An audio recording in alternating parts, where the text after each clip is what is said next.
ನಮಸ್ಕಾರ, welcome back to my YouTube channel. ಎಲ್ಲರೂ ಹೇಗಿದ್ದೀರಾ? ಎಲ್ಲರೂ ಚೆನ್ನಾಗಿದ್ದೀರಾ ಅಂದ್ಕೊಂಡು ಇವತ್ತಿನ ವಿಡಿಯೋನ ಸ್ಟಾರ್ಟ್ ಮಾಡ್ತಾ ಇದ್ದೀನಿ.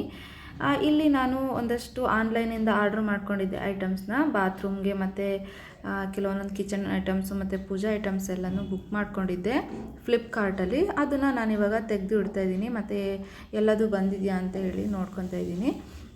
ಎಲ್ಲದು ಬಂದಿದೆ. ಈಗ ಆನ್ಲೈನ್ ಮತ್ತು ಆಫ್ಲೈನ್ಗೆ ಕಂಪೇರ್ ಮಾಡಿದ್ರೆ ನಮಗೆ ಆನ್ಲೈನಲ್ಲಿ ಸ್ವಲ್ಪ ಈಸಿಯಾಗಿ ಸಿಗುತ್ತೆ ಅಂತ ನನಗಿವಾಗ ಅನ್ಸೋದಕ್ಕೆ ಸ್ಟಾರ್ಟ್ ಆಗಿದೆ. ಫಸ್ಟು ಹಸ್ಬೆಂಡ್ ಹೇಳ್ತಾಯಿದ್ರು ಆನ್ಲೈನಲ್ಲಿ ಆರ್ಡರ್ ಮಾಡು ಅಂತ ಹೇಳಿ. ಬಟ್ ನಾನು ಆರ್ಡರ್ ಮಾಡ್ತಿರಲಿಲ್ಲ, ಹೋಗಿ ಶಾಪಲ್ಲೇ ಹೋಗಿ ತೊಗೊಂಡು ಬರ್ತಾಯಿದ್ದೆ. ಇವಾಗ ನೋಡೋಣ ಅಂತ ಹೇಳಿ ರೀಸೆಂಟಾಗಿ ಸ್ವಲ್ಪ ದಿನದಿಂದ ಆರ್ಡ್ರ್ ಮಾಡೋದಕ್ಕೆ ಸ್ಟಾರ್ಟ್ ಮಾಡ್ತಾಯಿದ್ದೀನಿ. ನನಗೆ ಸ್ವಲ್ಪ ಏನು ಅಂದರೆ ಬೆಲೆ ಎಲ್ಲ ಸ್ವಲ್ಪ ಕಡಿಮೆಯಲ್ಲಿ ಸಿಗ್ತಾಯಿದೆ ಅಂತ ಅನ್ನಿಸ್ತು, ಮತ್ತು ಆಫರ್ ಎಲ್ಲ ಸಿಗ್ತಾಯಿದೆ ಅಂತ ಹೇಳಿ ಅನ್ನಿಸ್ತು.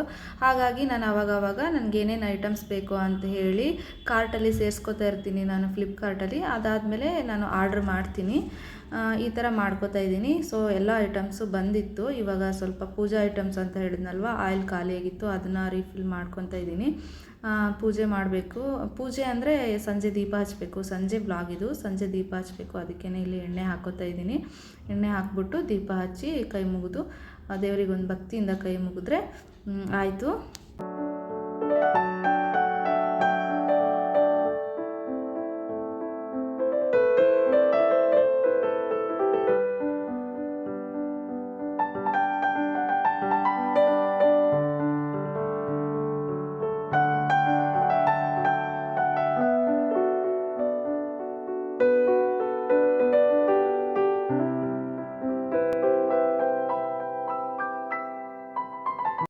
ತುಂಬ ಬಟ್ಟೆಗಳು ವಾಶ್ ಮಾಡೋದಕ್ಕಿತ್ತು. ಬೆಳಗ್ಗೆನೇ ವಾಶ್ ಮಾಡಿಬಿಟ್ಟು ಮೇಲ್ಗಡೆ ಒಣಗಾಕಿ ಬಂದಿದ್ದೆ. ಒಂದು 3 ಗಂಟೆಗೆ ಹೋಗಿ ಎತ್ಕೊಂಡು ಬಂದು ಇಲ್ಲಿ ಬೆಡ್ ಮೇಲೆ ಹಾಕಿದ್ದೆ. ಆವಾಗಿಂದ ಮಡಚೇ ಇರಲಿಲ್ಲ. ಇವಾಗ 7 ಗಂಟೆ ಆಗಿದೆ. ಇವಾಗ ಮಡ್ಚೋಣ ಅಂಥೇಳಿ ಮಡಚಿಡ್ತಾ ಇದ್ದೀನಿ. ಎಲ್ಲ ಮಡಚಿಬಿಟ್ಟು ಜೋಡಿಸಿಡಬೇಕು. ಬಟ್ಟೆ ವಾಶ್ ಮಾಡೋದು ಈಸಿ, ಹಾಗೆಯೇ ಎತ್ಕೊಂಬರೋದು ಈಸಿ. ಈ ಮಡಚಿ ಮತ್ತೆ ಅಲ್ಲಿ ಇರೋ ಜಾಗಕ್ಕೆ ಸೇರಿಸೋದಿದೆಯಲ್ಲ, ಅದು ತುಂಬ ಕಷ್ಟ ಅನಿಸುತ್ತೆ ನನಗೆ ಯಾವಾಗಲೂ. ಇವಾಗ ಮಡಚಿ ಇಡ್ತೀನಿ. ಮತ್ತೆ 2 ಡೇಸ್ಗೆ ಅಷ್ಟೇ ಮತ್ತೆ ವಾಶ್ ಮಾಡೋದಕ್ಕೆ ಅಷ್ಟೇ ಬಟ್ಟೆಗಳು ಕಲೆಕ್ಟ್ ಆಗುತ್ತೆ. ಮತ್ತೆ ವಾಶ್ ಮಾಡ್ಬೋದು. ಮತ್ತೆ ಮಡಚಿಡೋದು ಇನ್ನೊಂದು ದೊಡ್ಡ ರಗಳೆ ಅಂತ ಅನಿಸುತ್ತೆ. ಬಟ್ ಅದನ್ನು ಮಾಡಲೇಬೇಕು 2 ಡೇಸ್ಗೊಂದ್ಸರಿ, ಇಲ್ಲ ಅಂದರೆ ಕೊಳೆ ಬಟ್ಟೆಗಳು ಕಲೆಕ್ಟ್ ಆಗಿಬಿಡ್ತವೆ. ಹಂಗಾಗಿ ಇದು ಹೀಗೆ ಮಾಡ್ಕೋತಾ ಇರ್ತೀನಿ ನಾನು.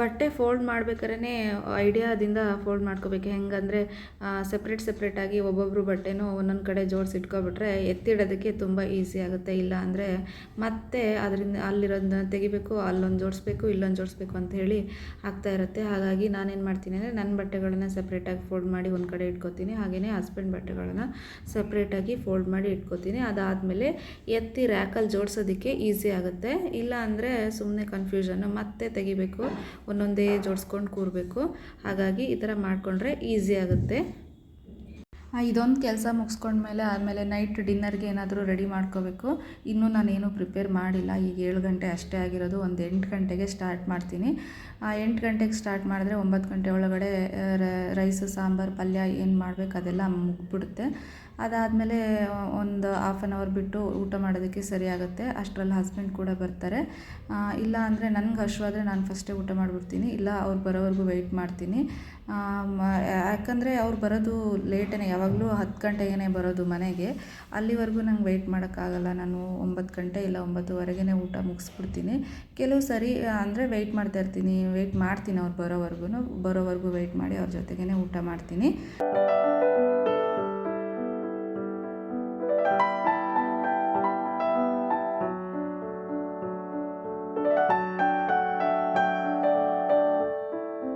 ಫ್ರೆಂಡ್ಸ್, ಇದಿಷ್ಟು ಇವತ್ತಿನ ನನ್ನ ವಿಡಿಯೋ ಆಗಿರುತ್ತೆ. ನಿಮಗೇನಾದರೂ ಈ ವಿಡಿಯೋ ಇಷ್ಟ ಆದರೆ ಪ್ಲೀಸ್ ಲೈಕ್ ಮಾಡಿ, ಹಾಗೆಯೇ ಶೇರ್ ಮಾಡಿ, ಹಾಗೆಯೇ ಕಮೆಂಟ್ ಮಾಡಿ. ಹಾಗೆಯೇ ಯಾರಾದರೂ ಹೊಸಬ್ರು ನನ್ನ ವಿಡಿಯೋನ ನೋಡ್ತಾ ಇದ್ದರೆ ಪ್ಲೀಸ್ ಸಬ್ಸ್ಕ್ರೈಬ್ ಮಾಡಿಕೊಂಡು ನನ್ನ ವಿಡಿಯೋನ ಮಾಡಿ ಸಪೋರ್ಟ್ ಮಾಡಿ ಅಂಥೇಳಿ ನಿಮ್ಮ ಹತ್ರ ಕೇಳ್ಕೊತಾ ಇದ್ದೀನಿ friends. Thank you so much for watching. Bye bye.